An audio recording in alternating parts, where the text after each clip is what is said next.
Atualmente, Cuba está passando pela maior crise de sua história, a ponto de se dizer que o próprio sistema nacional está à beira do colapso. As sanções dos Estados Unidos da América quase eliminaram o fornecimento regular de eletricidade. Hoje, vamos analisar corretamente a situação de Cuba, que está à beira do colapso nacional. Vamos conferir agora. Em Cuba, o Congresso do Partido Comunista, previsto para ocorrer após a era Castro, foi adiado repentinamente.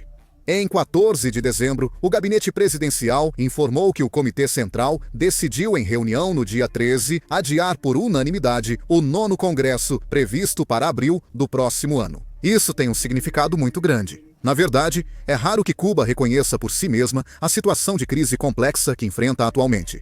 Em países com forte autoritarismo como Cuba, cada um desses eventos é muito importante. O adiamento repentino evidencia a gravidade da crise atual em Cuba. O Raul Castro, que sugeriu adiar o Congresso do Partido Comunista no gabinete presidencial de Cuba, chegou a mencionar que, neste momento, é mais apropriado concentrar os recursos disponíveis do país e os esforços dos dirigentes do partido na resolução dos problemas imediatos. Então, você pode pensar assim: será que a situação de Cuba está tão ruim a ponto de chegar a esse nível de colapso? Em Cuba, quase não há eletricidade e os Estados Unidos da América impõem sanções severas ao país. Por causa disso, nem mesmo as peças necessárias para as usinas termoelétricas podem ser adquiridas e também não conseguem obter combustível. Assim, eles não conseguem produzir eletricidade. E sem eletricidade, o governo cubano decretou o fechamento das escolas. O governo orientou que servidores públicos e empresas privadas trabalhem de casa, exceto essenciais. A eletricidade só está disponível até 4 horas diárias. E isso é na capital, Havana. Quanto mais você vai para o interior, mais grave é a falta de fornecimento de energia elétrica. Por isso, a Companhia de Energia de Cuba alerta frequentemente os moradores sobre apagões. Além disso, até mesmo alimentos e itens essenciais para a sobrevivência estão em falta. Cuba enfrenta sua maior crise e graves desastres naturais. Em outubro, o furacão Melissa atingiu com força o leste do país. Isso ocorreu há 2 meses e a recuperação segue incompleta. Casas destruídas e infraestrutura paralisada. Falta de combustível e cortes de energia atrasam ainda mais a reconstrução. A maioria dos moradores vive com parentes ou em abrigos temporários. Sem energia, não conseguem suprir necessidades básicas como alimentação, vestuário e moradia. Hoje, os moradores buscam água no rio ou poços e, à noite, usam velas ou lanternas para viver. Já não bastasse isso, Cuba já enfrentava problemas de energia por queda na receita de combustíveis e usinas antigas. Mas o furacão Melissa destruiu infraestruturas no leste, piorando a crise energética. Além disso, o país está sem dinheiro.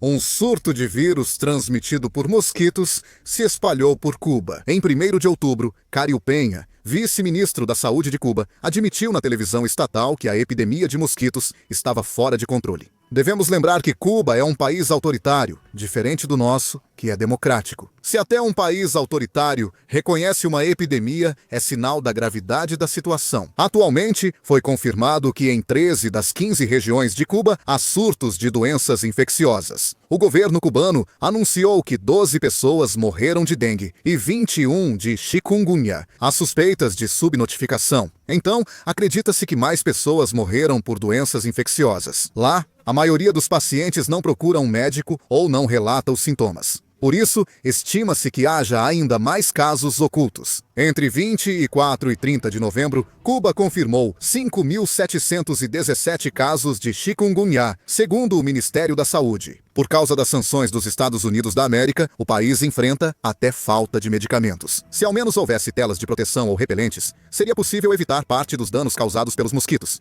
Mas, como nem isso está disponível, a doença continua se espalhando. Como toda Cuba está passando por dificuldades, as camadas mais pobres da população estão sendo ainda mais prejudicadas. Cerca de 350 mil pessoas, ou 3% dos 9,7 milhões de cubanos, vivem em extrema pobreza. Com a economia do governo à beira do colapso, o cenário piora. O apoio dos programas de bem-estar social para essas pessoas também caiu bastante. Segundo a agência France Presse, nos últimos 2 anos, houve aumento expressivo de pessoas em situação de rua em Cuba. Atualmente, o salário médio mensal de um trabalhador cubano é de cerca de 230 mil won. Mas, como o custo de vida em Cuba também é alto, com esse valor só é possível comprar cerca de 2 litros de leite. Devido à situação difícil em Cuba, o país pediu ajuda ao Programa Mundial de Alimentos e recebeu 144 toneladas de leite em pó. Essa quantidade só basta para cerca de 40 48 mil crianças de 7 meses a 3 anos em Havana e região. Cuba enfrenta uma crise econômica tão severa que não consegue fornecer leite às crianças. Além disso, Cuba também faz a distribuição de alimentos, como ovos, e costumava fornecer em média 6 ovos por pessoa por mês.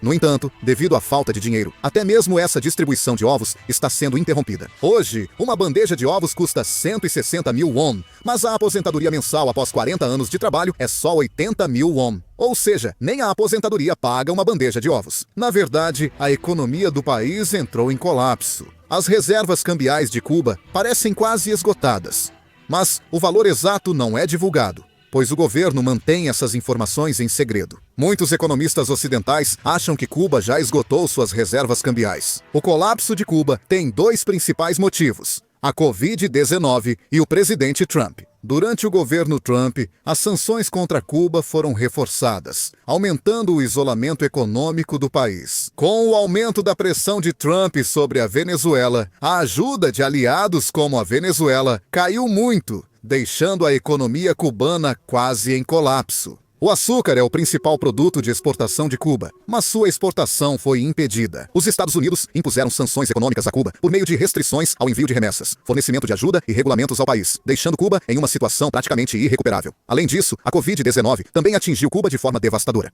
O setor de turismo representa 10% da economia cubana, mas, por causa da Covid-19, o número de turistas caiu de 4 milhões para menos de 600 mil após a pandemia. Antes, 6% dos cubanos trabalhavam no turismo, mas com a queda dos turistas, todos perderam o emprego. Por isso, o crescimento econômico de Cuba está muito baixo, certo? Em 2020, registrou menos 10,9%. Em 2021, apenas 1,3%. Em 2022, só conseguiu 1,8%. Em 2023, foi menos 1,9%. E em 2024, registrou menos 1%. Está com crescimento negativo contínuo, certo? E não são só fatores externos. Cuba fez uma reforma monetária em 2021, fixando o câmbio do dólar para o peso em 1 para 25, o que levou à desvalorização da moeda. Como resultado, problemas graves surgiram, como o dólar chegando a 300 pesos no mercado negro. Cubanos quase não usam mais as casas de câmbio oficiais. Com produtos importados até 10 vezes mais caros, a crise econômica piora. Por isso, o governo cubano aumentou o preço dos combustíveis em 5 vezes e a conta de luz em 25%. A população reage intensamente.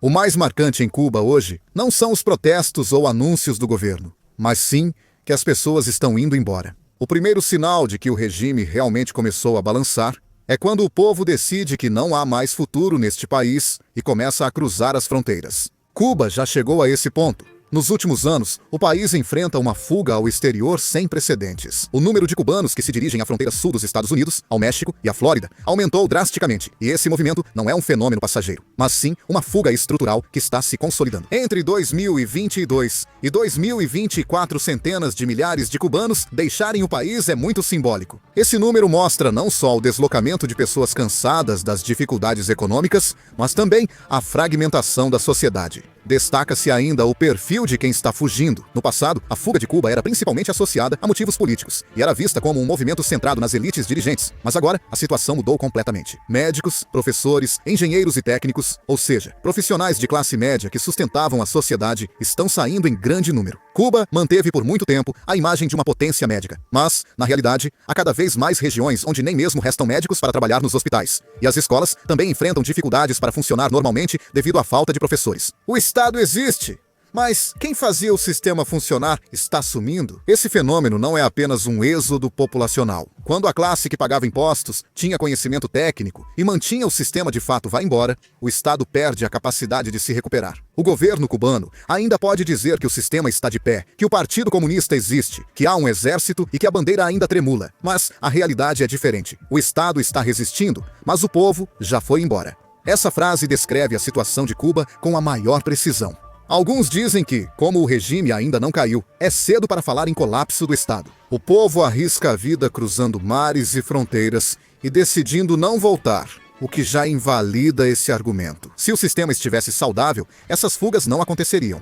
Se o sistema estivesse funcionando normalmente, médicos e professores não teriam motivo para abandonar o país. Essa fuga em massa que está acontecendo em Cuba não é apenas uma crise econômica, mas equivale a uma declaração de que a confiança no sistema foi completamente destruída. Agora, Cuba está se tornando um país que já está ficando vazio por dentro, mesmo antes de discutirmos as razões do colapso. Estados Unidos devem seguir com sanções econômicas contra Cuba. Qual será o futuro do país? Deixe seus comentários. Vou encerrar o vídeo.